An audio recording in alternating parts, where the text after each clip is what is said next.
Hi, everyone, and thanks for the opportunity to be here today. So, before I begin, I would just like to acknowledge the traditional custodians of the land on which we meet today and pay my respects to elders past, present, and emerging. And would also like to acknowledge our funders from the Australian Government Department of Health and Aged Care who have been funding this program of work for over 2 decades. And also acknowledge that Drug Trends is a national collaborative project that involves many different people from across Australia. So a big thank you to everyone involved, and also to the thousands of participants who have shared their knowledge and experiences with us over the past couple of decades. So very briefly, for those of you who may not be familiar with Drug Trends, this is a national program of work, as I said, that's been running for over 2 decades. And its overall purpose is to monitor trends in illicit drug use, markets and behaviours. And it is focused more so on the traditional illicit drugs. Yep, and we do this through a number of different ways. So we do annual surveys with people who use drugs, and as we've heard today, that's a really important source of information. So every year we conduct about 2,000 surveys with people who inject drugs and also with people who use ecstasy and other types of stimulants. So they're two quite distinct samples, and they're not representative samples, but rather they're sentinel samples which are designed to detect emerging trends in drug use. In addition to that, we also do analyse existing data sources, so hospitalisations, mortality, treatment episodes, and household survey data. And then we triangulate all of that to give us an overview of what's happening in the Australian context. We do also have the DNet project, which I won't be talking about today, but that's more focused on crypto markets and online surveillance of different drugs. So today I'm really just going to pull out three of the more traditional illicit drugs that we are concerned about at the moment, and in particular focusing on GHB, ketamine, and opioids. So we've certainly been hearing about increased reports of harms from GHB use for a couple of years, but these have typically been quite localised. So we were interested in looking at a range of data sources to get an idea of what's happening nationally. So if we look at the National Drug Strategy Household Survey, which is our general population survey of Australians aged 14 years and older, we can see that GHB use actually remains fairly low and stable among the general population. But what we do see is that we have elevated use among our samples of people who use drugs. And so this blue line is our sample of people who inject drugs, and the orange line is our sample of people who use ecstasy and other stimulants. And really the important point to note with this slide is that almost 1 in 5 of our sample of people who inject drugs were reporting use of GHB in the past 6 months. And this was higher than what we were seeing among our sample of people who use ecstasy and other stimulants. And this is important because GHB has typically been associated with chemsex among men who have sex with men, and also more so in the clubbing setting. So the fact that we are seeing these higher use among people who inject drugs indicates that there may be a changing demographic profile of people who are using GHB. When we look at population harms, population level harms, we also are seeing increase across a range of data sources.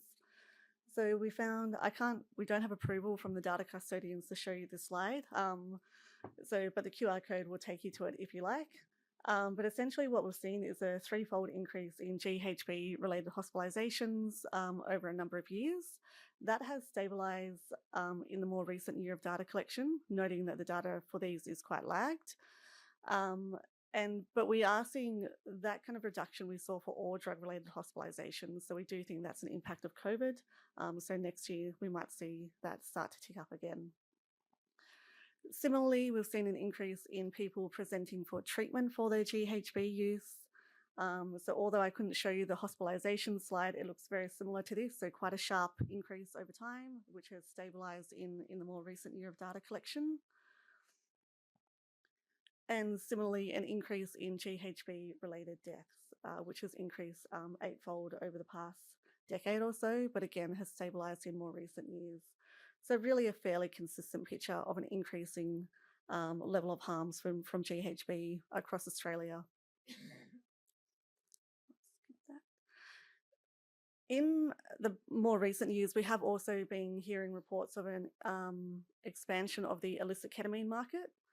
So the AFP has been reporting of an increase in ketamine imports into Australia, and the United Nations Office on Drugs and Crime for a number of years has been reporting of an expansion of the illicit ketamine market into new kind of geographical areas. And certainly among our sample of people who use ecstasy and other stimulants, we are seeing increased ketamine use over that 10-year period, although that has stabilized in more recent years.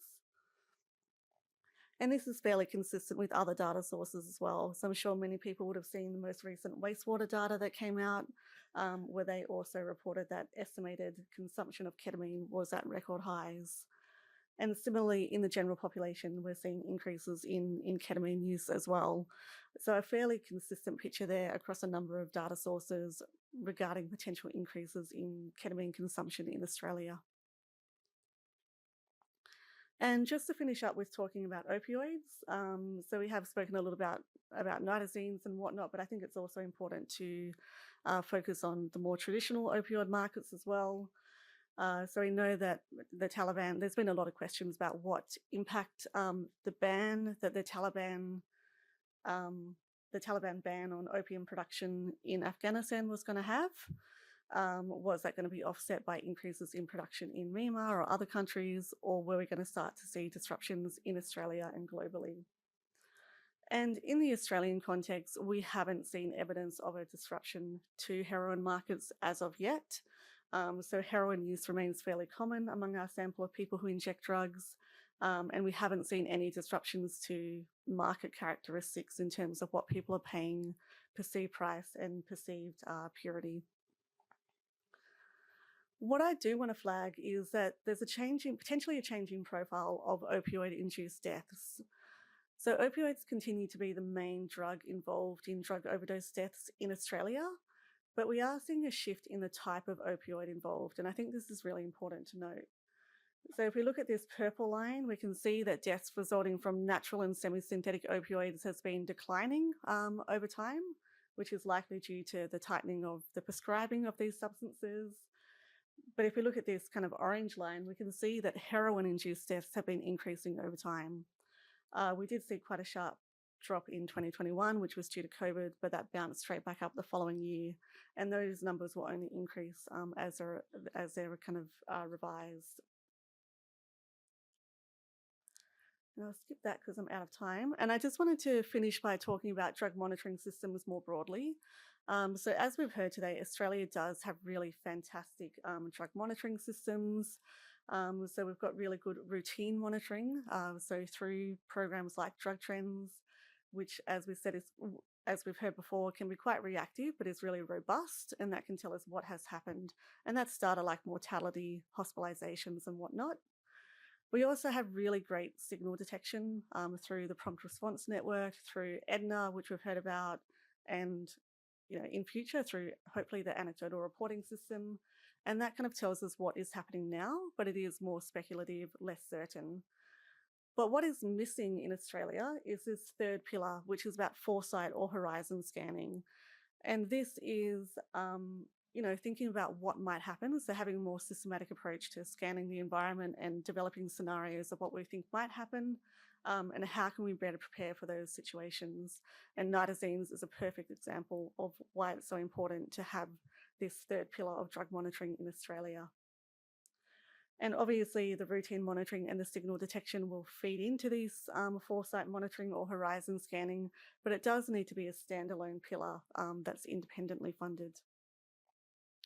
And that's it from me. Thank you very much.